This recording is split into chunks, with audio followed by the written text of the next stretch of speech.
Halo, bersama saya Feren Saraisang.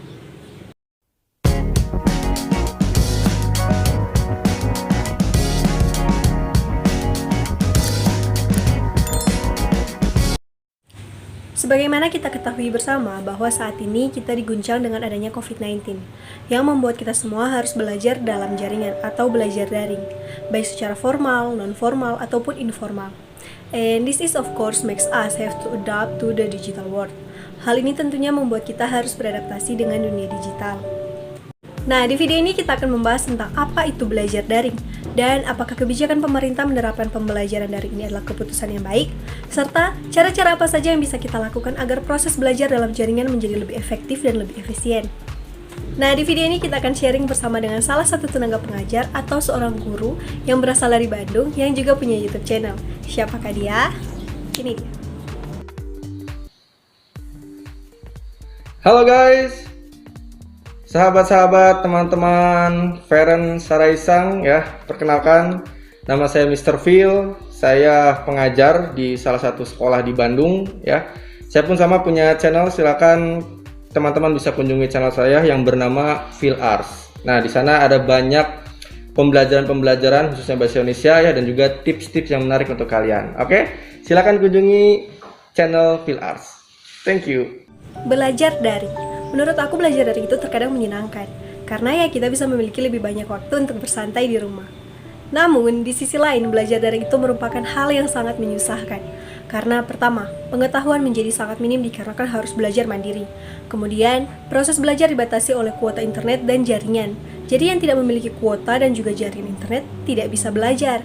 Kemudian terkadang pelajar mendapatkan tugas yang dikejar deadline yang sempit. Dan banyak lagi kasus-kasus lainnya. Nah, itu pendapat aku. Mari kita dengarkan pendapat Mr. Phil Arts mengenai belajar daring. Belajar daring di masa pandemi ini menjadi suatu tantangan ya untuk kita semua, bukan hanya kalian sebagai peserta didik, tapi untuk kami selaku guru-guru pun ini menjadi suatu tantangan yang sangat menarik. Kenapa menarik? Karena ini mungkin menjadi awal menuju digitalisasi dalam dunia pendidikan ya. Jadi apa? Jangan takut, jangan bimbang, kita ikuti saja. Karena apa? Ini pasti akan terjadi di kemudian hari. Maka dari itu kita harus belajar dari kehidupan yang sekarang ini ya. Tetap semangat untuk mengikuti pembelajaran daring ini. Belajar daring adalah salah satu kebijakan yang diterapkan pemerintah pada saat pandemi COVID-19. Dan jika kita melihat saat ini ada banyak pelajar yang mengeluh dengan proses belajar dalam jaringan. Dan apakah hal ini bisa dikatakan ini merupakan keputusan yang baik? Kenapa pemerintah menerapkan sistem pembelajaran daring di masa COVID-19 ini ya?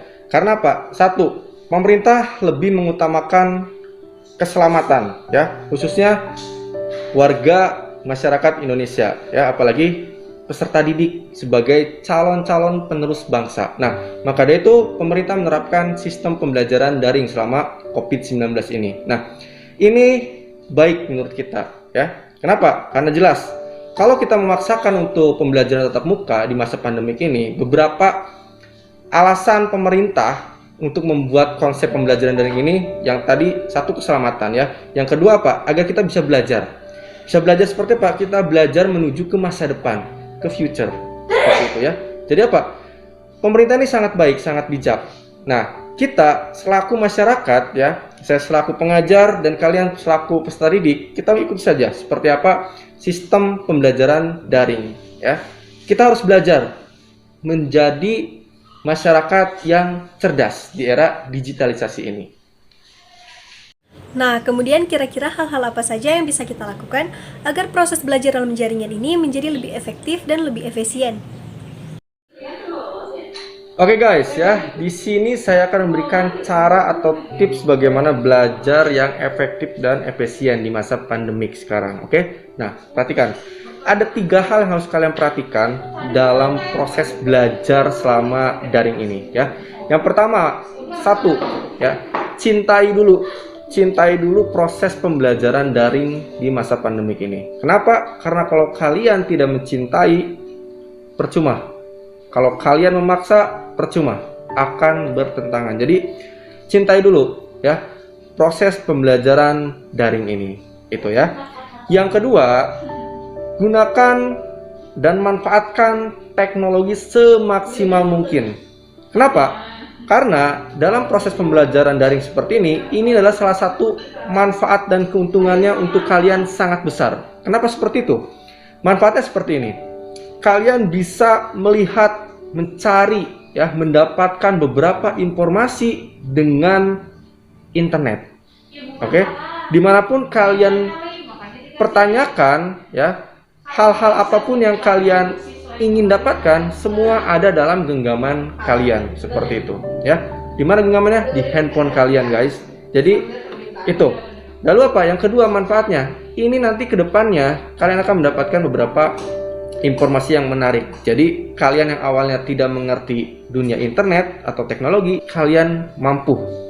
Kalian dapat menggunakan media tersebut dengan maksimal, seperti itu, ya. Nah, itu. Jadi yang kedua, manfaatkan dan gunakan teknologi semaksimal mungkin karena keuntungannya sangat besar sekali untuk kalian, guys, ya. Lalu yang ketiga. Nah, yang ketiga ini pun sangat penting, yaitu apa? Atur waktunya. Bukan berarti pada saat proses pandemik ini, proses pembelajaran daring, kalian terus-terusan berselancar di dunia maya, berselancar di dunia internet, ya. Tidak seperti itu. Tapi Pak, gunakan waktunya, kita batasi. Karena apa? Kalian pun butuh sosialisasi, seperti itu, ya kan? Jadi silakan kalian buat daftar listnya. Jadi per hari kalian maksimal berselancar di dunia internet itu berapa lama, ya kan? Apakah 1 jam? Nanti stop dulu, ya kan? Nah, jangan terus-terusan. Karena apa? Kalau terus-terusan nanti kalian akan menjadi monoton, seperti itu, dan antisosial. Jangan seperti itu, ya. Tetap kita adalah manusia, yaitu makhluk sosial, harus berinteraksi. Nah, jika sudah seperti itu, insya Allah, guys, ya, belajar yang efektif dan efisien selama pandemi ini, ya, dalam daring, kalian akan lebih menarik dan asik tentunya. Oke, nah mungkin itu tips dari saya. Sekali lagi silakan kunjungi channel saya, Phil Ars, ya. Jangan lupa untuk like dan subscribe-nya. Thank you teman-teman. Feren Sarahiasang. Goodbye. See you next time. Nah, itulah sharing kita bersama dengan Mr. Vilars. Buat teman-teman yang penasaran mengenai Mr. Vilars, boleh mengunjungi YouTube channel Mr. Vilars, dan untuk link aku taruh di description box. Jadi jangan lupa buat cek deskripsinya. Dan see you next video.